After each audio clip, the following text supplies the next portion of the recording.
Olá, meninos! Estamos nós aqui de volta após um longo período de ausência total de contato, né? Devido ao mês de férias. Espero que estejam todos bem, principalmente com saúde.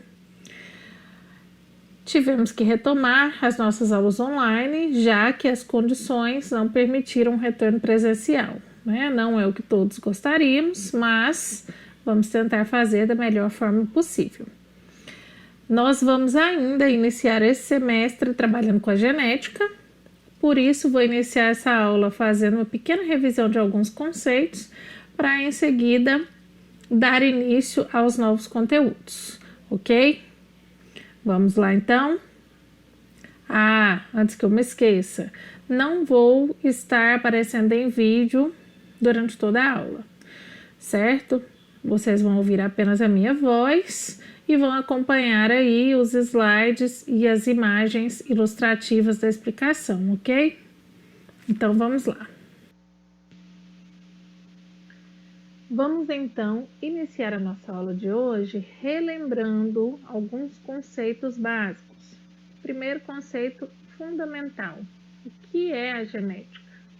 A genética é a parte da biologia, é a ciência que estuda a hereditariedade, ou seja, a transmissão das características dos pais para os filhos ao longo das diversas gerações. Gregor Mendel é considerado hoje como o pai da genética porque foi um dos primeiros cientistas a realizar estudos que nos permitem entender essa transmissão de caracteres. As pesquisas de Gregor Mendel serviram como base para a elaboração dos princípios conhecidos hoje como a primeira lei de Mendel, ou lei da segregação dos fatores, e a segunda lei de Mendel, ou lei da segregação independente. A primeira lei de Mendel, ou lei da segregação dos fatores, diz que os caracteres herdados são produzidos por fatores independentes, que se transmitem inalterados de geração a geração. Esses fatores, hoje conhecidos como genes, encontram-se nas células sempre aos pares, mas eles separam-se na formação dos gametas. A gente diz que eles segregam, isso significa que eles se separam e cada um dos genes ou cada um dos fatores vai para um gameta diferente. Isso é o que diz a primeira lei de Mendel. A segunda lei de Mendel, ou lei da segregação independente, diz que os fatores para duas ou mais características separam-se na formação dos gametas, distribuindo-se de forma independente, ou seja, na formação dos gametas, os dois fatores de cada par presentes em cada um dos pais se separam ou segregam-se, e apenas um de cada par vai para o descendente. Qualquer gene de um determinado par que vai para um dado gameta independe de qualquer outro par que vai para o mesmo gameta. Então, quando a gente trabalha com 2 pares de genes, 3 pares de genes, 4 pares de genes, a gente tem que ter em mente que esses pares de genes são independentes uns dos outros no momento em que os gametas serão formados. Cada parzinho vai se separar de forma independente dos outros pares, né? Eles não têm necessariamente que acompanhar um gene de outro par. É isso que a segunda lei de Mendel quer dizer. Dando esses conceitos básicos, nós vamos iniciar hoje o conteúdo relacionado à herança e sexo. As heranças genéticas relacionadas aos cromossomos sexuais.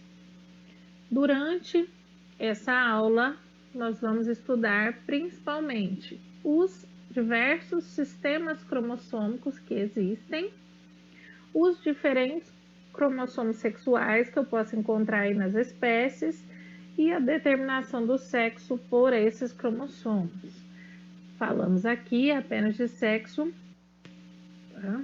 Em muitas espécies de animais e algumas plantas, a diferença entre machos e fêmeas é definida por um par de cromossomos especiais, chamados de cromossomos sexuais. Os outros pares de cromossomos do indivíduo, que não tem nada a ver com a questão sexual, são chamados de cromossomos autossomos.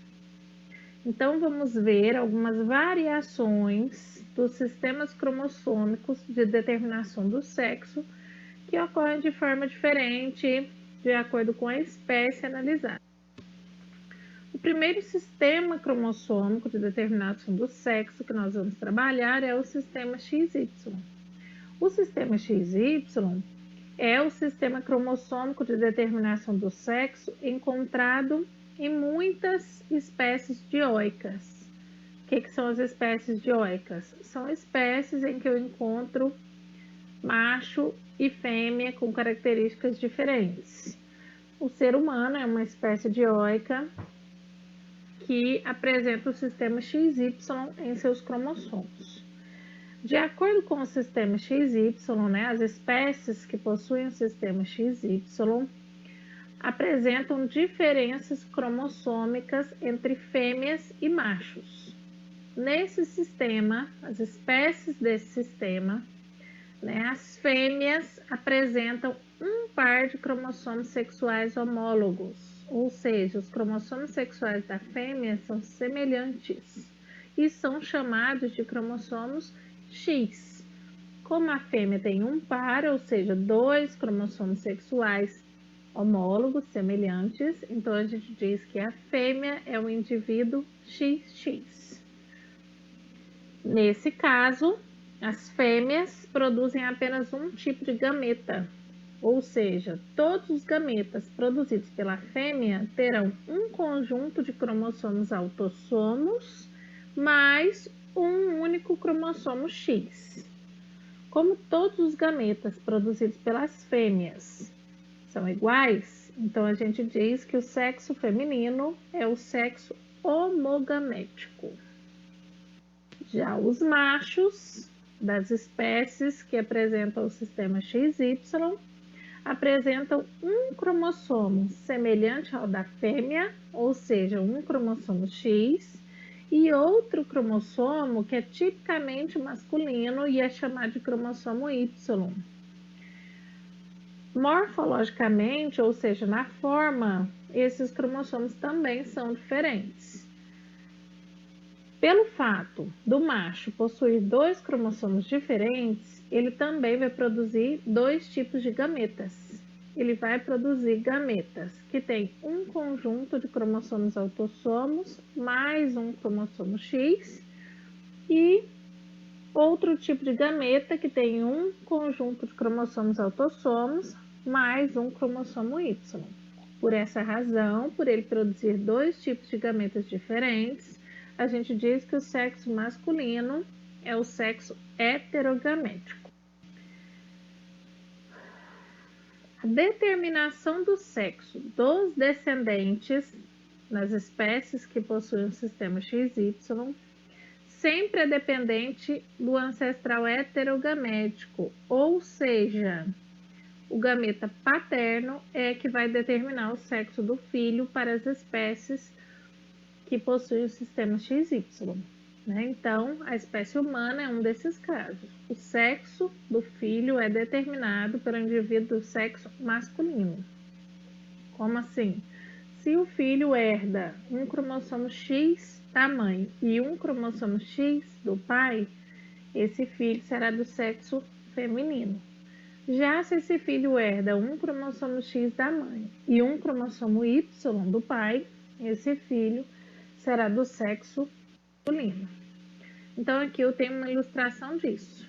O indivíduo do sexo masculino tem 44 cromossomos autossomos, mais um cromossomo X e um cromossomo Y. Então, os gametas formados por ele terão 22 cromossomos autossomos, mais um cromossomo X, ou 22 cromossomos autossomos, mais um cromossomo Y. A fêmea das espécies que têm sistema XY possuem 44 cromossomos autossomos, das espécies não. Nesse caso aqui, nós estamos falando especificamente da espécie humana, que tem 46 cromossomos, tá? Então, a fêmea, a mulher, tem 44 cromossomos autossomos, mais 2 cromossomos X. E ela formará todos os gametas com 22 cromossomos autossomos, mais um cromossomo X. Na fecundação, entre óvulo e espermatozoide, existem duas combinações possíveis. Ou o filho resultante dessa fecundação terá 44 cromossomos autossomos mais XX ou 44 cromossomos autossomos mais XY.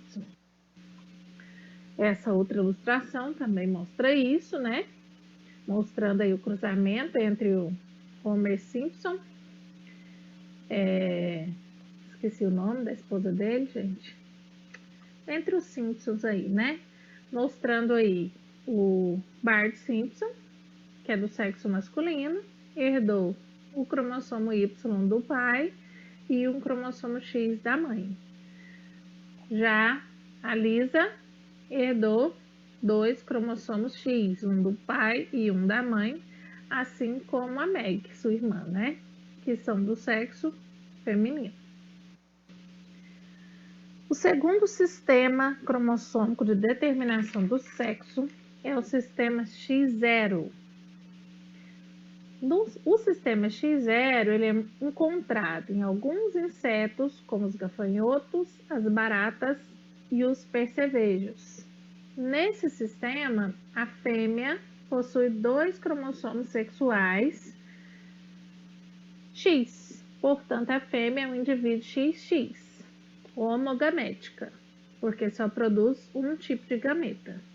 E o macho possui apenas um cromossomo sexual. Só um cromossomo sexual X. Ele não tem um segundo cromossomo. Os cromossomos sexuais dele não se encontram aos pares.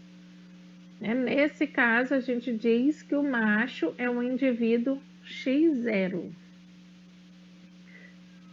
Na hora de gerar os filhotes, o filhote tem 2 opções. Se ele herdar apenas um cromossomo X da mãe, ele será macho. Se ele herdar um cromossomo X da mãe e o único cromossomo X lá do pai, ele será fêmea XX. Um terceiro sistema cromossômico de determinação do sexo é o sistema ZW. O sistema ZW ele ocorre em muitas aves, mariposas, borboletas, peixes e répteis, depende da espécie. Nesse sistema, os machos são homogaméticos, ou seja, aqui é o contrário do sistema XY. Aqui são os machos que têm 2 cromossomos sexuais iguais, que nesse caso são chamados de cromossomo Z. Então, os machos que entram aí no sistema ZW têm lá os seus cromossomos autossomos, os 2 conjuntos de cromossomos autossomos, mais ZZ como cromossomos sexuais. E eles produzem apenas um tipo de gameta, que são gametas que terão um conjunto de cromossomos autossomos mais um Z. E as fêmeas são heterogaméticas, porque elas têm 2 cromossomos sexuais diferentes, chamados de Z e W. O cromossomo Z é idêntico ao cromossomo encontrado no macho, mas ela vai produzir 2 tipos de gametas. A fêmea poderá produzir gametas com um conjunto de cromossomos autossomos mais um Z, ou gametas com um conjunto de cromossomos autossomos mais um W. Por essa razão, nesse caso do sistema ZW, as fêmeas é que são responsáveis pela determinação dos filhos. Então, aqui eu tenho uma ilustração disso em uma mariposa, né? Eu tenho aí o macho ZZ e a fêmea ZW, podendo originar filhotes fêmeas ZW, caso o filho herde o Z do pai e o W da mãe, ou filhotes machos, caso ele herde o Z do pai e o Z da mãe também.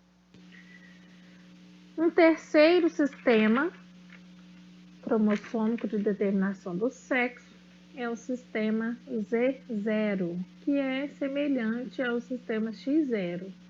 Algumas espécies de aves, como a galinha doméstica, apresentam esse sistema Z0, que é muito semelhante ao sistema ZW, só que aqui são espécies que não apresentam o W, na verdade.